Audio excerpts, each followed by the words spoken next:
This is such a treat to get to talk to three of you about this film, so thank you so much for your time. We'll talk about the film first and I'll get into music and Mr. Desplat in a second. Talk to me a little bit about what you knew about Lee, or how you came across the story and the woman and wanted to tell this particular story of Lee Kate. So I knew who Lee Miller was.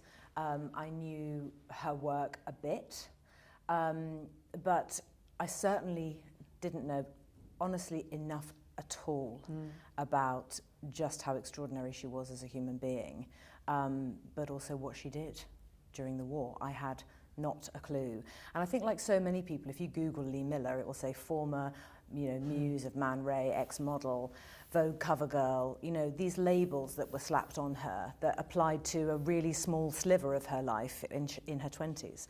But actually the most interesting period of her life was when she went to war and she photographed the front line for the readers of British Vogue. And I just thought, my God, why hasn't anyone ever made a film about her? Then I discovered exactly why no one had made a film about her, and that's because she had such an extraordinary and vast life. And so actually distilling it down and deciding to focus on the pivotal decade in her life that really defines her right through the war years and immediately after. And she then had her son, Anthony Penrose. That, to me, was by far the most interesting time for her, and the time in her life that deserved to be honoured and celebrated. And not only that, but I felt that, we talk about women of historical importance. Sometimes one can glaze over. Would you like me to do that again? Oh no, suddenly just come. Sorry, someone was just talking, or was it feedback? I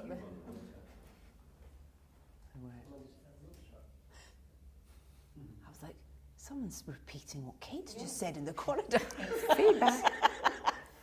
She's got a double in the corridor. We okay? Yeah? Thank you. Sorry, you were saying. Yeah. So I think when we talk about women of historical importance, there are so many of them, and there are so many stories to be told that you can slightly glaze over. But with Lee, it's absolutely impossible to glaze over any part of her, because everything she did with passion, compassion and respect. And even though she had led quite a troubled youth, a very troubled youth, somehow this was a woman who was utterly without malice, who really celebrated life and put herself through a very traumatic experience in documenting the atrocities of the Nazi regime at a huge personal cost to herself. But she did it because she knew that there was so much that was being kept from view and so much that was being kept from women. And so my journey with this film really began when a very good friend of mine who lives in Cornwall, who knows that I love to cook and spend time in the kitchen, called me and she said, Kate, she works in an auction house, and she said, there's this table that's come in. And she said, it's extraordinary, the story behind it. I said, okay, tell me. And she said, well, it's a table that was in a house in Lamb Creek that was owned by Roland Penrose and his sister Annie Penrose. She said, but Kate, the Surrealists had these kind of summers of free love in this house, and they would feast and they would fight and they would drink and everything on that table. And she said, Lee Miller was there, and Paul Eluard and Max Ernst and Man Ray, Picasso, and I'm like, this just sounds extraordinary. Cut to, I got the table. And the table arrives at my house, and I thought, wow, if tables could talk, and put my hands on it.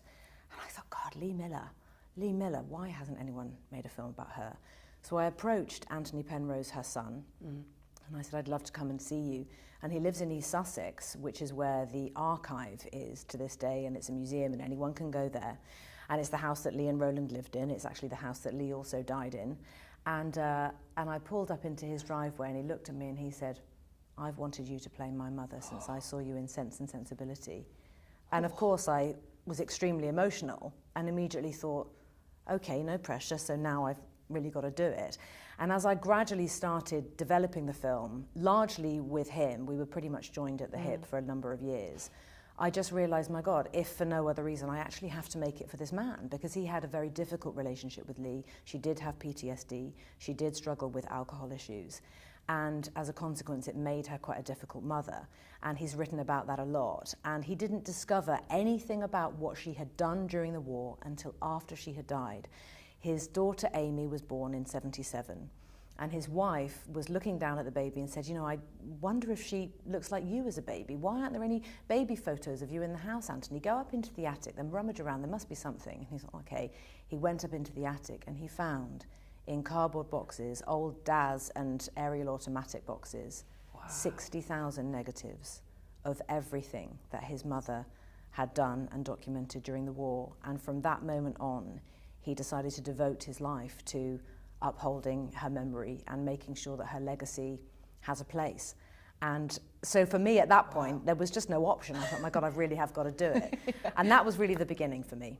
Well, and that was 2015, so it's a long time Whoa. ago. Yeah, 2015. Well, having been speaking to the other Kate in this partnership Yes. earlier, it feels like, you know, in terms of you talking about that kind of determination that Lee had to do what she knew she needed to do, you definitely kind of inherited that same drive for this project. Yeah. Almost kind of from what Lee had as well, to kind of see this through.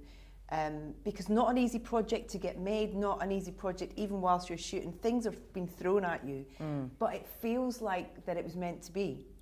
There's been certain things along the way that have been almost kind of like... I swear I have been able to hear her beating her drum and pulling the levers behind the scenes, literally from her grave.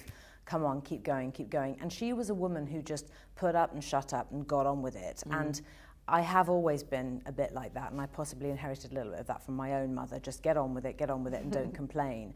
And I think as actresses, we have done, Andrea and I, so many small films, and we learnt that way, where you do just get on with it and you pull everyone with you and you just go. Yeah. And this film felt very much like that. And yeah, that sort of steely determination. And I was always quite quiet with the determination I had as a younger actress, but with Lee, I just had to be quite loud, like, okay, are you free? Can you come? Okay, all right, just hold those dates for me. Please don't take anything else. I probably can't pay you very much.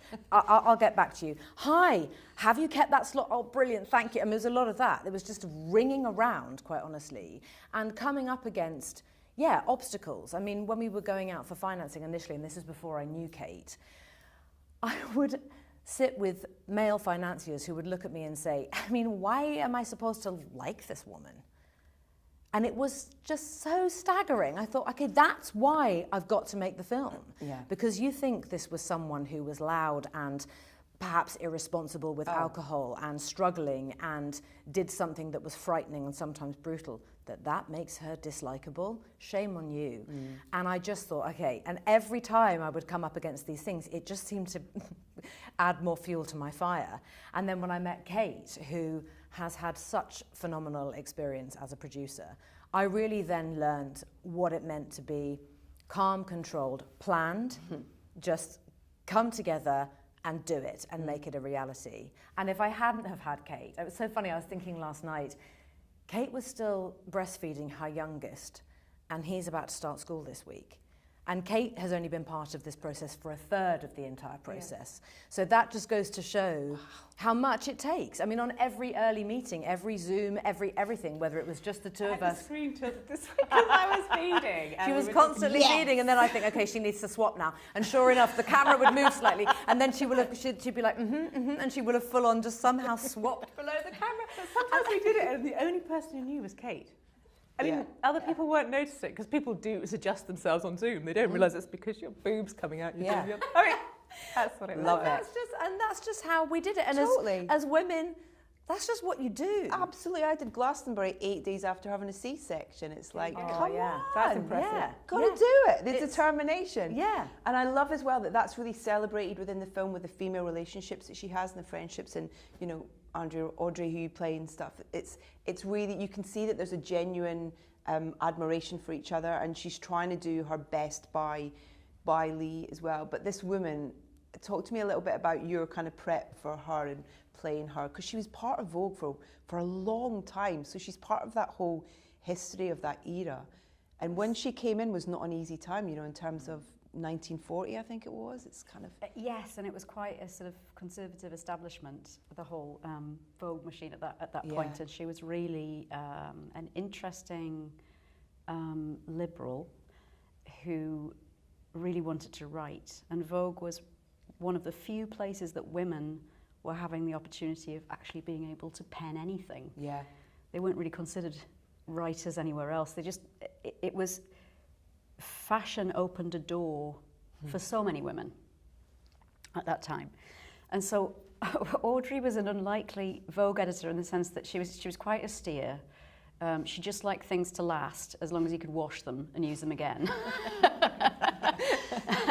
And she was very happy when things were just absolutely no fuss, you know. And she was such a huge advocate for the war effort, and that was really her main focus. But the way that she got to the top was sort of accidental in the sense that she just sort of happened to still be there. Yeah. She was one of those people who had worked in the office. She happened to still be there. She still happened to still be there.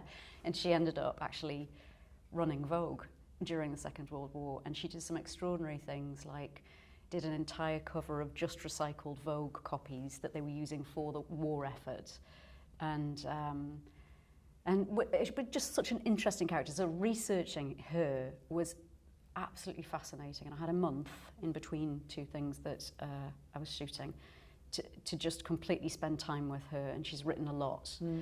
And she wanted in every way, I think, to give voice to Lee, who was clearly an extraordinary writer, an extraordinary photojournalist, and just not able to have access.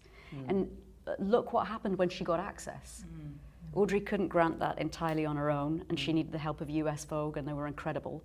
And thank God that we have that. Yeah, and they did have, they did also have, Lee and Audrey, a friendship that went beyond the professional. Yeah.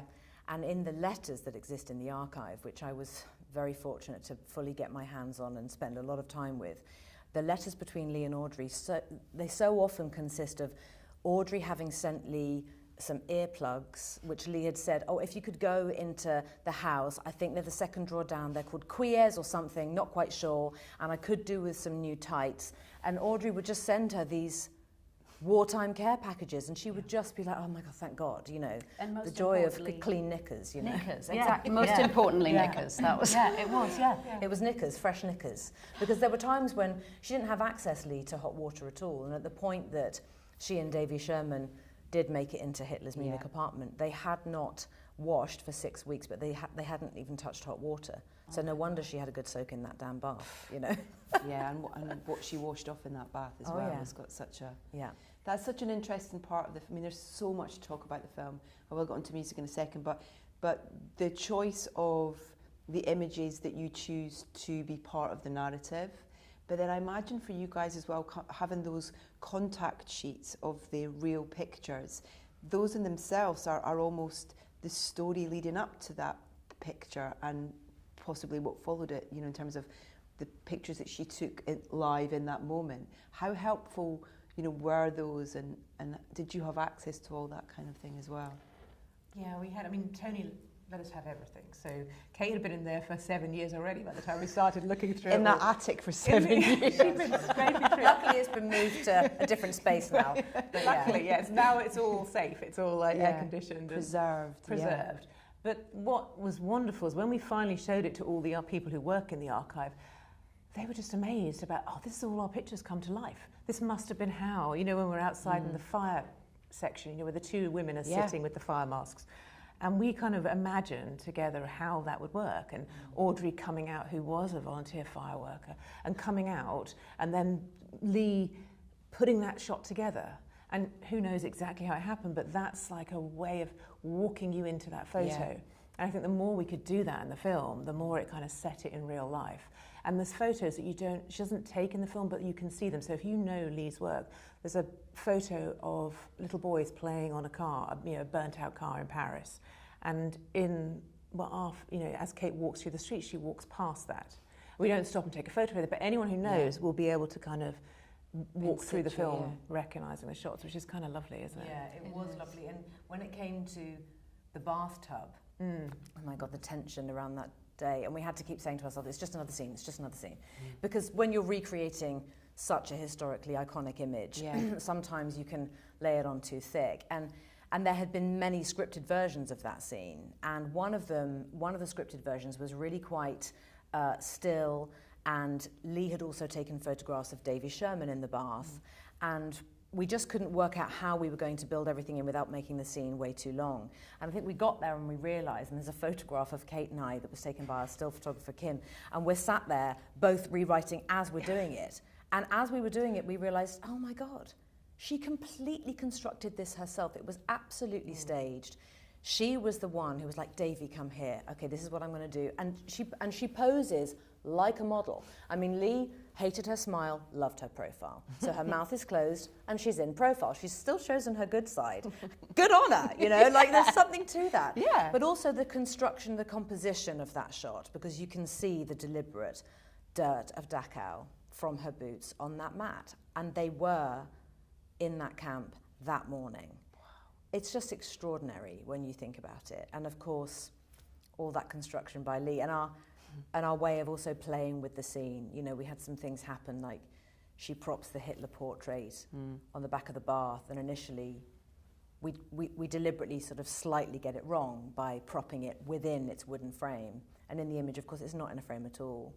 And then as we were rehearsing, but the cameras were rolling, I put it there and the frame broke in my hand. And I was like, okay, I'm going to keep playing on. This is perfect. And that was how we ended up getting the frame off and throwing the glass on the ground. And then, of course, putting the hit. And it was our own way of going, the historians are thinking we're going to get this wrong. And, of course, we always knew. That's amazing. And the plan was I was going to take the image out and we were going to play it that the glass was getting steamed up. And that was why we were taking the glass and the wooden frame off. But then it just snapped in my hand. So I just threw it on the ground and laughed. And it's in the film. And it was so fortuitous because it's absolutely the spirit of Lee, the kind of irony and the sense of humour that she had that just bled into everything. Even in a moment like that one that could have been incredibly tense, somehow this fortuitous moment of this frame just smashing in my hand. Wow. We were like, okay, yeah, we're just doing it, yeah. That's extraordinary. Alexander Desplat, who has created just the most perfect score for this film. Was there much music reference in the archive at all? You know, in letters, did she talk? You know, I imagine music was a big part of their world with that whole, you know, the scene with the, you know, when they're at the mansion and they're in the villa outside in the garden parties and the dinners and all. Music must have been part of that. But I don't know, did she reference music at all in any of the letters? She didn't, not a huge amount. No, that but I think they had the records sent out to France, like recent things. Yeah. So they had a proper player and they could actually keep on track, even though they're in the middle, you know, of nowhere. Yeah. They had the latest things that were coming out. Yeah. So I think they were obviously music lovers and they were. Yeah, very much. She doesn't talk about them. I don't think. It's interesting. She doesn't talk about it. Why, Alexander? I mean, the thing is, we got so many incredible people to do this film for £2.50, and I just thought, fuck it, I'm going to ask him. I mean, literally, that's the attitude. Totally. I mean, his phenomenal work with Wes Anderson, with Stephen Frears. I just thought, wow, you know, go big or go home. I'm just going to ask. And so we'd sent the script and we got word back that he wanted to have a Zoom call. And so Ellen and I jumped on this Zoom call with Alexander Desplat. Ellen and I were in two separate places and he was obviously in France. And it's honestly the only moment where I was completely unprofessional. And we talked about the film and he talked about his some loose ideas he had for the music, and Ellen and I are just kind of going, like hanging on every word. And he said, well, ladies, I am so excited to start and cannot wait. And we went, what? We just were like, oh, you're going to do it? Oh, and then we both burst into tears. We're like, sorry, it's just very exciting. And he said, oh, I'm sorry, I thought I'd communicated that I already wanted to do the film. We were like, no. So it was an extraordinary moment. And then I really did think, okay, now I've got to phone Kate because I actually don't think we can afford him. What are we going to do? And he did it for us. Yeah. And he was just extraordinary.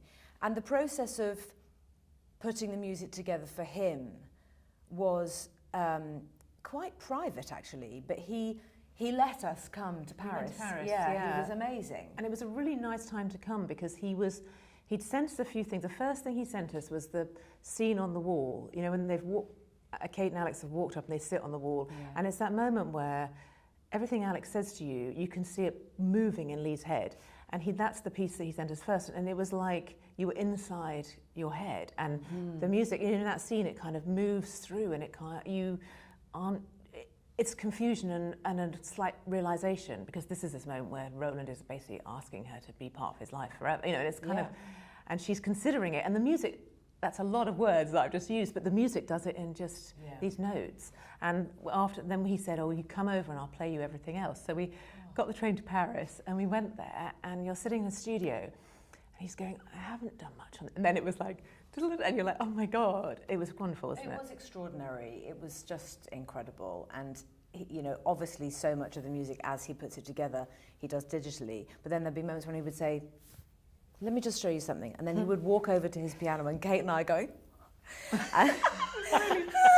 and he would sit down and just play something so simply, and the two of us are kind of going, can we just, that's great, that's that, let's just have that.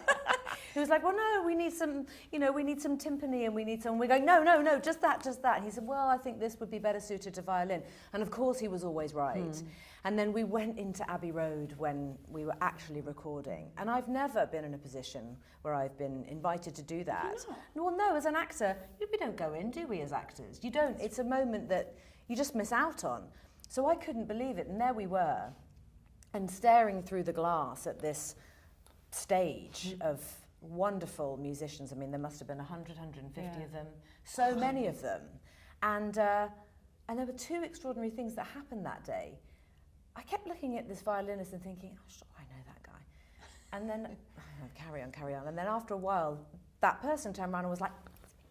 And I'm thinking, oh my God, I know him. It's really weird. How do I know him? Anyway, the session went on, and we got to the end of the day, and a few people had gathered around him, were kind of holding him, going, and pointing at him. I'm thinking, okay, this is silly. So I went into the stage and I said, why do I know you? He said, Kate, it's me, violin guy on the Titanic. And the bit and that moment when they just give up, the violinists, and they know they're going down with the ship, and they start, it was that guy! No. And I was like, oh my God, it's you!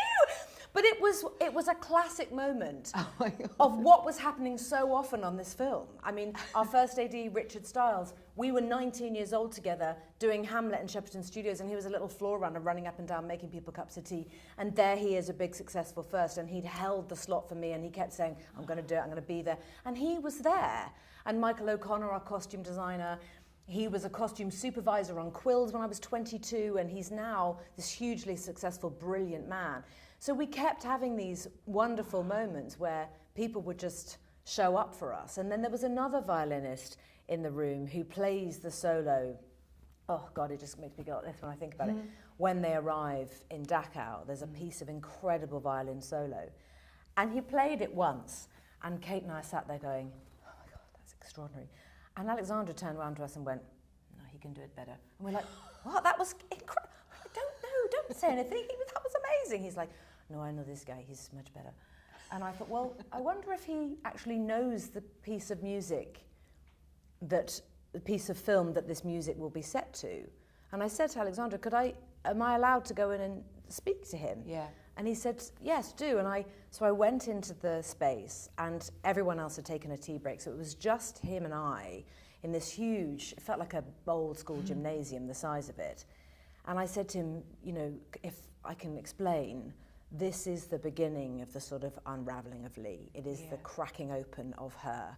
And it's from this point on that she just plummets into terrible PTSD. And I talked to him about her childhood and what had happened, and how this is the moment when it starts to come out of her and she can't put the lid back on the bottle. And he said, can someone bring me the image? And we took a laptop in, and he played to the film image right in front of him, and he played weeping. It was incredible. I mean, it was absolutely extraordinary. But the gift of being in a position where we were able to do some of that was just so moving, and it just makes me think now. I think, well, we've made the film. We never have to make it again. And even if no one sees it, actually, making it was so unbelievable because we had all these moments. But also people showing up. Like, when I FaceTimed Andrea and we didn't know each other, I had just admired everything she had done from the moment I became an actress. And just having that support, that immediate support from everyone, it was incredible. And sometimes when you're making films as a woman, about a woman, which is hard, having that team it's absolutely everything. And that's why I say, you know, if people don't even like the film, we know what we had and what we did. And that's the stuff of life memories that never leave you. It was so amazing. You've made something very special, and that's kind of so much just from talking to you all, the testament to your commitment to this woman and to her story. So huge congratulations and thank you for your time.